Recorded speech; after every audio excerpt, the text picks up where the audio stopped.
Chà, cho nên tụi mình nhủ nó cũng tỏ nè. Cu. Có đủ tiền rồi. Cái gì bao rồi. Nó phụ đủ bên này thì nó chỗ cầu tụi nó chơi tụi nó. Cầu tụi nó thu xia lo, giờ tụi bớt thu xong rồi. Đó. Tụi bớt xong rồi. Mấy thứ đúng đồ bắt chậu thế này à? Đúng là ít tụi nó đâu bớt xong. Nó chỉ kia thu liền nó bớt xong. Tụi nó chú lớn dai rồi á, ôi cha. Hồi đi đang bảo nó ít tụi đó à?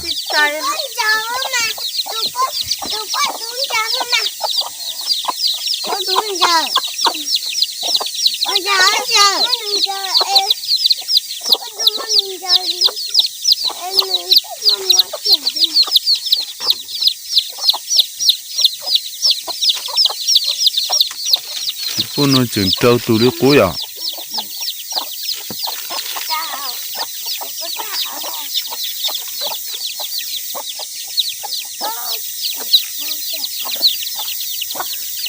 Tụi bố đúng đã chế cố chế sẵn hẳn đã nên chúa xử lý yon để plau tù không lại cái này lại.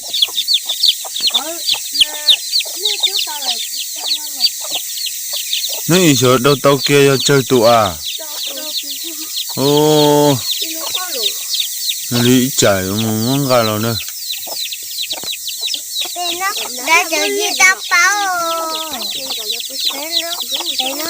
Nó muốn để cha chúng cô chụp bộ tân cái tung gần đây ha. Chụp bộ cây tài nè. Đâu rồi? Nó ngã rồi.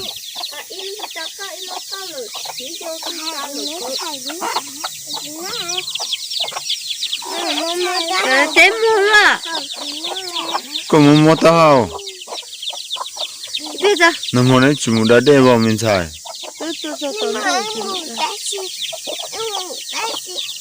Nó chơi dài lúc chỉ lo câu. Rút tay hú vào.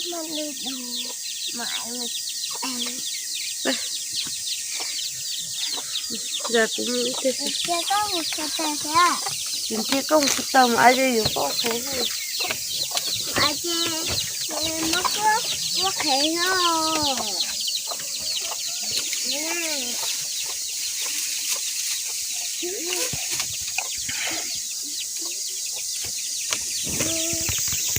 Nhớ rồng nữa, nhớ rồng sần giòn không nó nè, thì tới rồng, nó ý vô mù thay cú rò khổ đá nữa, trồng phong nhiêu sự đời,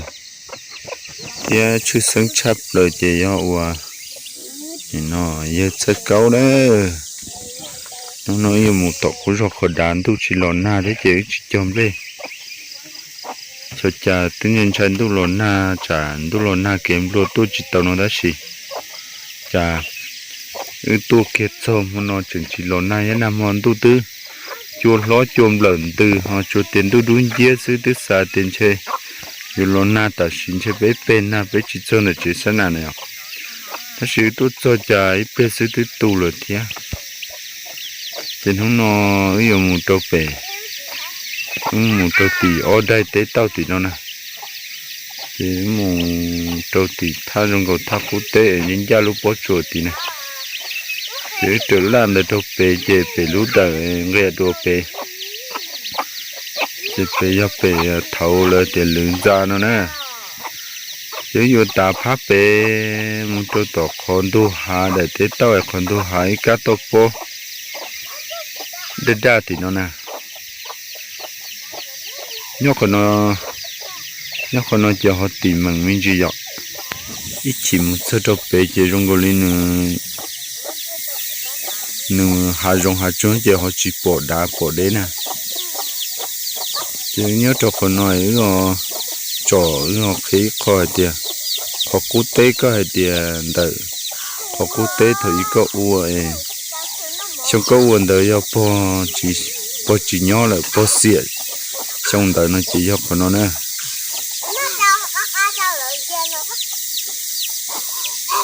con nó chỉ đi đấy chỉ có một chú lò xứ chứ cũng mà lấy kia đó có thì do con nó nè còn để chọn đông và chỉ chọn đông huân chua nè nhớ kia cho cậu chỉ xài ôi lúc nhiều trống sát tụi nó vào hạ sát chi sát tổ chỉ cho đến lo xí nè sát tụi nó chịu vào hạ sát chi đồ sầu lại chỉ nên do kiên tử cho còn đông đã đa học lời hà nó đâu phải nè chỉ chọn đông cho trâu đã đa nó nè tàu nó nè tàu tế cái thì có ua xong ua po chỉ nhỏ nó vậy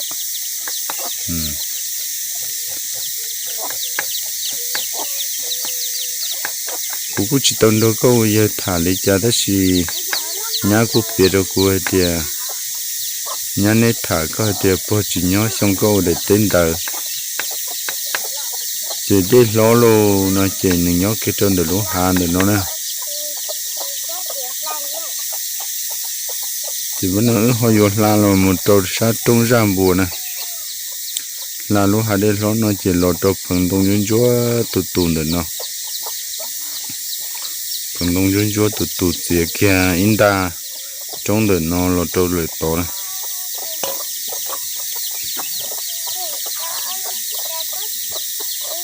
còn nó nhiều mua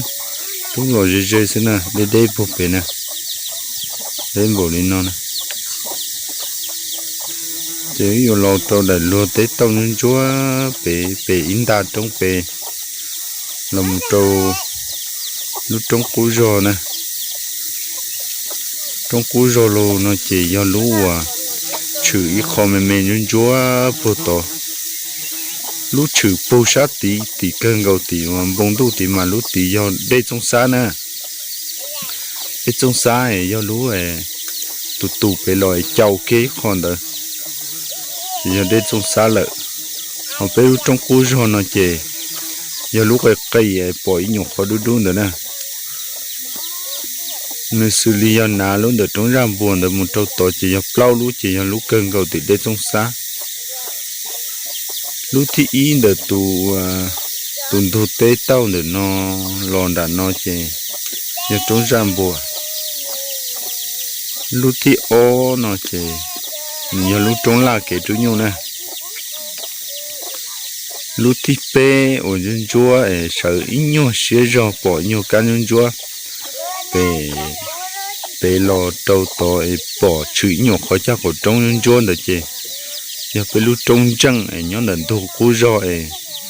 dân chơi một bé bỏ rên sư nè chỉ rò khó đá lâu nó chỉ nhau lo rò cho hậu lại còn lúc thì plau cho sát thì chỉ ở trong đây trong xa người sầu đây trong xa lò đây trong xa nhớ cho sầu khổ thì tia tụ sầu sẽ chỉ do đây trong xa tới dòng người kia khỏi cho châu đỡ lò mình chỉ cho họ nó là chỉ mà lý do đây trong xa nhớ sát thì nó tu bông trống sát tổ nè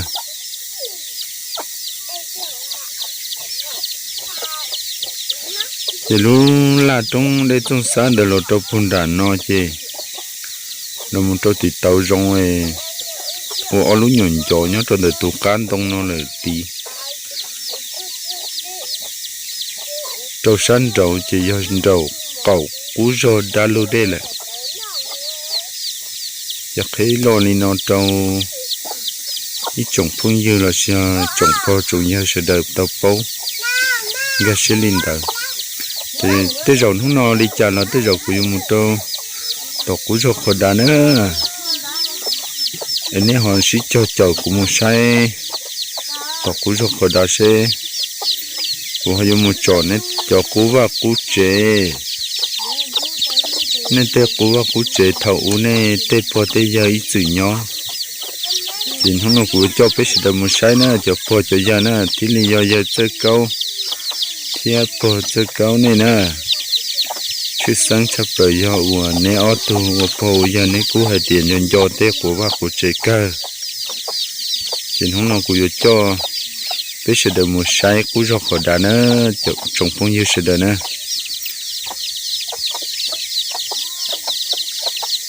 thì mua đi chăn nó là béo chỉ cho chồng nữa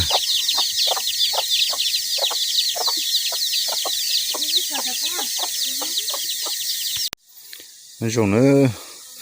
nó chỉ tụi nó chơi cho cá tụi mình chơi trống chơi hạ đồ nè chỉ thấy rồi nó nói mù cho tổ cú rô khổ đá la cú rô khổ đá một trong đầu tiếng ngắn nữa một trong đầu rò tiếng ngắn chơi vô tờ rò tiếng ngắn là trâu mà tờ rò tiếng ngắn là trâu được chứ chỉ mà thuộc cái là chuyện này chỉ biết xí cho họ xí chậu mùa mua đá chỉ nó là của cho bé một đôi gì cho bé một trái một sủa nữa trồng này trồng gì thế trồng bơ trồng dưa sữa đời ôi giờ lấy bột tá của hai trâu bé sữa đời đấy ạ thì nhớ trồng không nói gì cụ thể của bên này cụ giờ tôm mù cho nên tôm mù gì đâu tộc cũng rất khó đá thế giờ tôm mù trâu đầu rồi tiếng nữa thì chưa sáng chập lời gì mình nói giờ chơi câu có cô hù lòn thôi nhát thải tiền giờ một chai nó chỉ cô họ mù mình nó thay theo cú liệt quốc tế là chỉ do một thay lúc cú cho khỏi đá một trâu đầu po nguồn ra đầu cầu rồi tiếng ứng đầu nó chỉ giờ không nói mù nữa chỉ không nói tôi do nông tỉ đừng cầu xa là chỉ không nói mù tròn trâu như một thay po ra thì như một thay nó cú cho khỏi đá nữa chỉ tan thôi quý trồng không như nhớ cho sầu hỗ sầu chua chỉ hai tụ lúa tụ dâu là do tụ lâu tụ lúa nữa cái họ xí cho chồng mù sai thì nên họ đo sai cũ nó do thọ sừng sông thế vậy thọ thiên giờ nó cũng không trời nào chỉ nếu ba của lại của xe đâu bú được cũ thế đó cũ chỉ cho nhẹ nữa chủ yếu liều tế cho bé một trái hà rong hà chua một chỗ cú tế cú chờ cú rau sữa nên cho xả nên chả nữa cú chỉ hay cho khỏi mù lò rễ lười nhà thì cú chỉ mua nữa vì đó khỏi tế cú cho nhẹ chê cú dùng mù chỉ tao li khó lò rễ và dùng mù trong ba trong mù lười khó nữa cú chỉ chủ yếu năng tu lê tu tế nhỏ hà rong hà chua nhỏ lê nhỏ tế sư tiền chỉ có cho với một sai hà rong hà chua sữa lọt thọ nên giả lúa chỉ pu thế rồi cho chỉ tàu nên một bồn ba bồn mông vì cho khó tiền của lo ya tu lê tu tê tu trơn năng chỉ mua lúa mông một cái gì nè chỉ mua chi nè chỉ bé chỉ cho chậu mù sai tiền cú rê chỉ bé sẽ đợi mù ok nữa tụi này chơi từ mùa đây phụ to là chỉ còn nói chơi từ tận từ chơi từ mùa ít lia là từ to chơi xí hở đi ở bên nào thì tao nó nè chỉ nhớ rồi xuống nói chơi tết nói chơi bé của tôi tết nó nè tan thôi cho cứ cho tê cho nên cho chị bé sẽ đợi tôi cho tết nó ok chỉ cú yok hay lo hay tiệt cú nó có giờ chứ có nè có cô tiệt thầu lú trong hở nó lú nó giờ lú trong hở nè còn nó giờ lú trong hở rồi để lú hở lo sầu cho tông lại thì cho hạt tông lú hở lo thầu tàu phải để coi thì giờ lú hở tự nó chỉ nhóc về đại lú tế về nó nè nhóc về họ tụ tí tiếp về đại lú tế nó cân cầu về nè nhớ khi họ thấy tiếp bên nó họ cho cái trời la tôi bị cũng sợ ra tôi chỉ trời lú la bên nó nè lú la nó cho tí nó nè cho tí cho lú tế tí lú la nó đồ búp bê rồi nè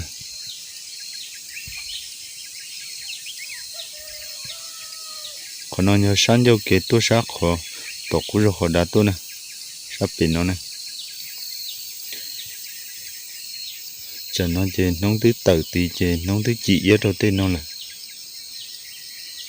tết kho hậu vô hà nó trên đúng trong chừng nông chỉ tàu riêng nè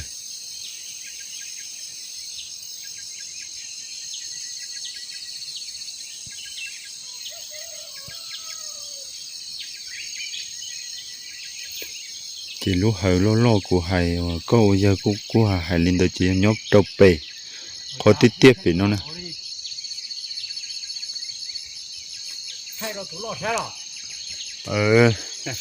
thay cho đâu ít trồng cứ tin nâng cha trồng phong như sẽ đợi đâu sai chứ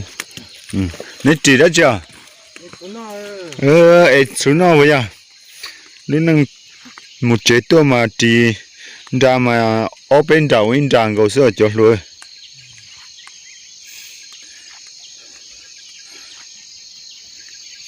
sao thì thích trình ra cho xuân không xin nói tới chuyện chỉ tụi là tụi trình ra tí dạng cầu nó phải chọn hàng một tốt cho sáng nó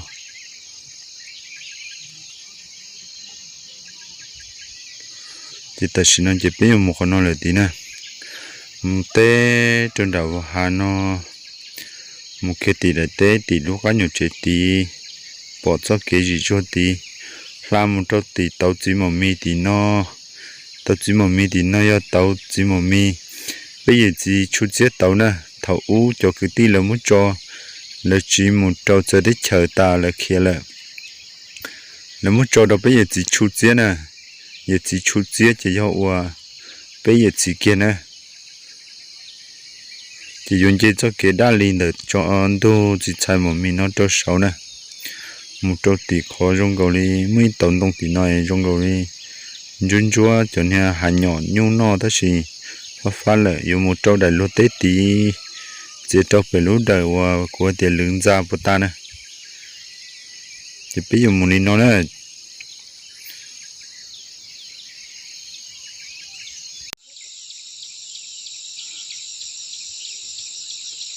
cho nó giờ chỉ chế bún bùa lúc chân nó chỉ chế bún bùa xìa cơ nữa dùng chưa tên đông liếp lông lên nó xin nè cho chỉ chế bắp phở chỉ chế bún bùa bé hài nữa nhất là bé cho năng liên năng tế nó chỉ giờ thì tới chỗ nó giờ nhất là bún đá tế cứ hà môn nà chỉ ta tỏ cái ta tỏ tuột trâu ta xì nếu họ giờ nhớ tàu phù bể thì và nhiều và tàu nó sẽ chỉ muốn là chủ yếu xía tàu chỉ chia thì liếp lông này rồi rong câu một chỗ đó bây giờ tàu sai xứ chút chỉ phun bùn nó nhớ trong đợt chín giờ chủ yếu là lúa và tàu ở dưới một trâu chờ tàu chỉ một mì nữa do nhỏ để chế cho nhu cầu nhu no xí nữa để nó cũng giờ 9 giờ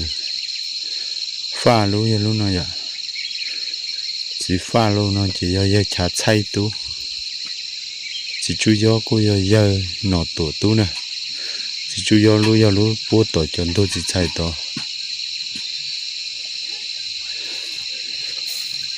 tôi cho tôi hả một mì nữa con nó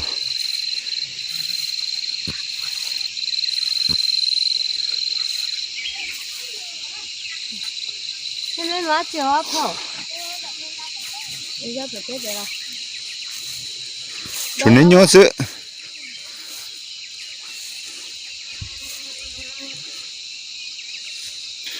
nó giờ chỉ pha cho mình nhung tên đây rồi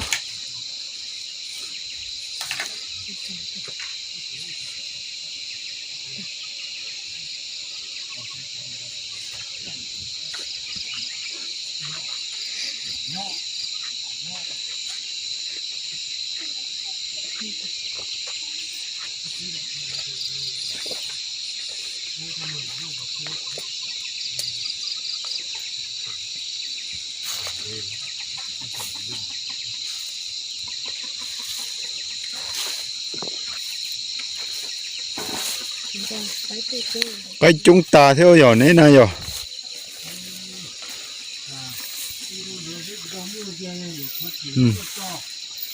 cái chúng ta ô như là khi có sáng sinh là do lư cả lời này cho lột tu nè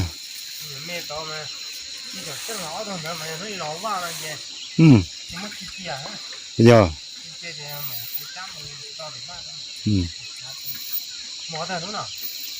chỉ số tôi là cái thì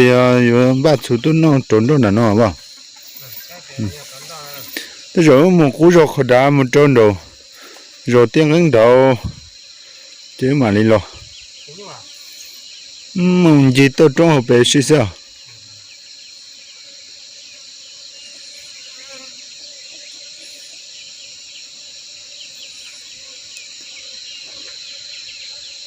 chân tôi trong để tàu chỉ mỏng mì nữa khó nào chỉ mỏng mì chỉ tàu nó cái chính nhà cỏ liếc có to hẳn to nhà cậu liêu ya ô chính nhà cậu liêu này chỉ tàu đây của tàu wow tàu chưa sành ra ô quay của ô tàu ó nông suy chè dễ tự đùa tài đấy chè chỉ tàu ô này cậu liêu tài này chú chết tổn đến mà ô quay sẽ tua bồn tàu ya tuôn tàu nó cái tiền nhà trưởng tàu đề thế à sát tí nó chơi ô xí thế ô chỉ ta chơi liều chỉ muốn chơi tàu mua sổm mà nhiều để tàu này mua đây nông tươi tức chỉ tàu ít cơ cho khá nè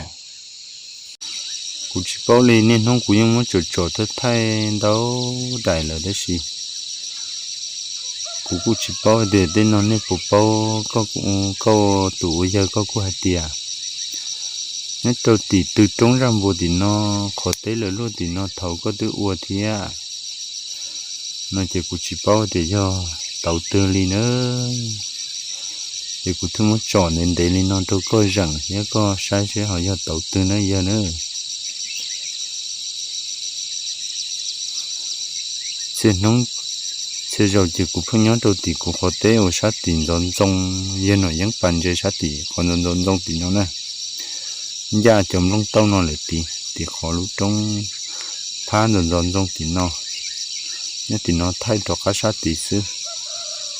thì bỏ chỉ ta ra cả chín cụ tụ chín giờ nó ba khó tới thì nó chỉ bỏ ra cả chỉ phân bỏ ra luôn về xứ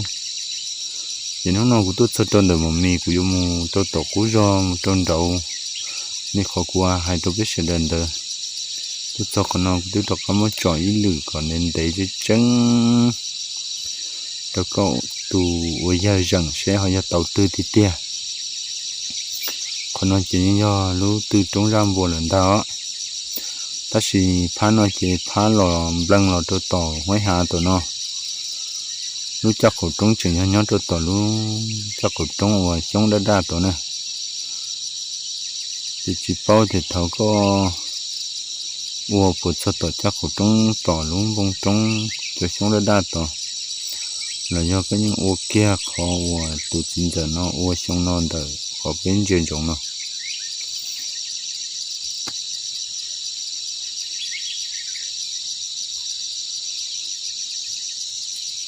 thôi chín đâu cho phong yêu sự đời vậy giờ lia thì họ cũng hay tôi giờ nó mà giờ cũng giờ ít tu chứ sáng giờ cũng giờ nông tê cũng lia cũng tê chắc là này giờ cũng xuân chờ hay tiệt cho cũng lia cũng tê nó giờ tàu ôn thâu là giờ cũng thứ món phi tôi giờ bác sĩ hay tôi cũng trồng phong yêu nhớ tôi sầu hỗ sầu chua hay tiệt cho nên từ chịu xe để nên họ mua họ từ xã cỏ của một thay cho nên tàu sái tàu bọ tàu sái tàu chùa nó là của dân tôi dùng một thay tàu tá thò này nữa nhớ lưng từ họ cho họ từ thì họ muốn nhớ để lỡ họ thay họ một sái chỉ cho nó là họ khẽ đầu cụ còn cũng ra xía họ chơi sự gì cũng như một thay phú tàu xa đi nữa lúc là trong gì giờ thì nó chỉ giao xa cái túi nhung lại còn lúc là trong kỳ giòn tờ nhung chúa và đành thu tế và mua đũa chắn đu chị yên đợi chuyện thì họ và đợi lúc trong giam bùa thì ta xin nó còn nó chỉ có nhớ cho bền đôi chỉ mỏng mì hạt chỉ mỏng mì nó trỏ một đôi sát tí nữa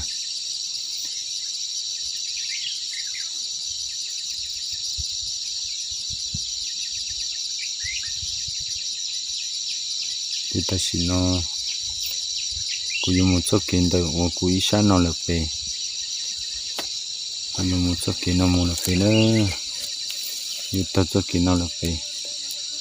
còn nói chơi yêu mua đâu phải và giờ cũng sờn ra lú la trong phải này nè chuyện không nói chơi cũng như nhiều tôi một cú rồi thiên đầu rồi tiếng rắn nói chơi của cho cái tôi mua nữa thì phải xí cho cháu một sai ok nữa cụ muốn nông nọ này sai ít trả ít chỉ nhưng nhau tả liền thì phải mua ok nữa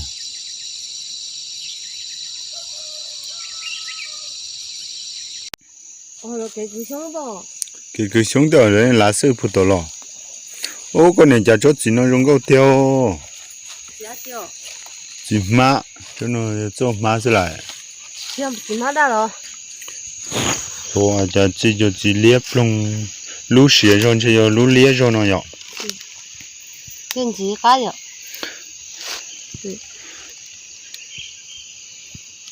cái câu tiêu就只光背了还是讲个呢，但是怎么删了知道那多少呢？删了我够删了你就差呀，你就天写到吃去，还是大呀，删了就发现删了就删了还是个样是，你到帮路啊，就摘去，那能用从那我不啦，删的不该，我儿子不删嘎子个条，这是真的。chỗ nó chỉ运动à chỗ nó má hoặc chỗ nào chỗ nó đi cho má này chỉ đâu cho chỉ trong câu cớ chết khí chứ má tôi má đã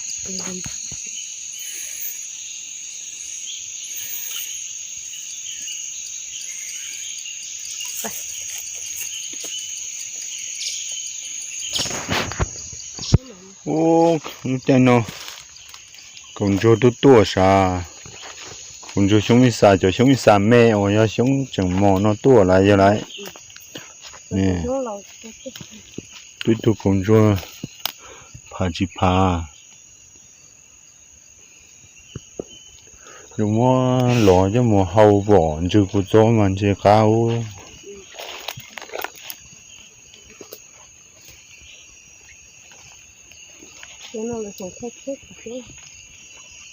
chỉ phát thô cứ sống vậy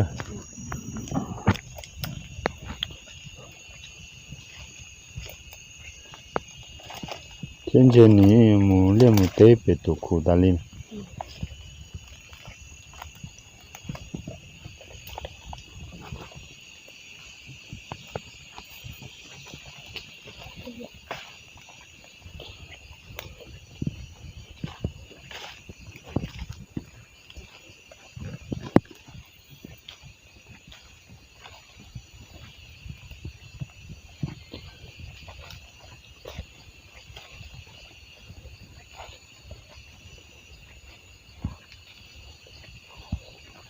nói chung là tôi sẽ được nó chỉ rồi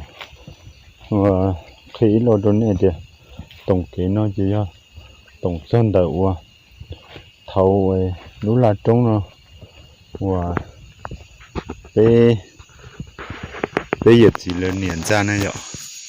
chỉ nên nhớ cho kia này là khó tiếp về nó nè nhớ kia đâu về khó tiếp về cho cầu kế về nó thì khi tổng kế nó thì tôi cho cho con nó nữa chỉ ưu xí hả thì là xí ưu cũng chỉ ưu ya mà thay nên để bút đi tôi là gì nó nói như ya dùng một cái cho ta đi cho chơi hay đấy ạ thế thì ưu họ muốn cho là sầu đi nói bé họ sai rồi cho chỉ đi nói chỉ bé mà sai chuẩn gì phò to còn nó là tốn đấy thì còn nó giờ bé sai rồi cho phò ý xí nè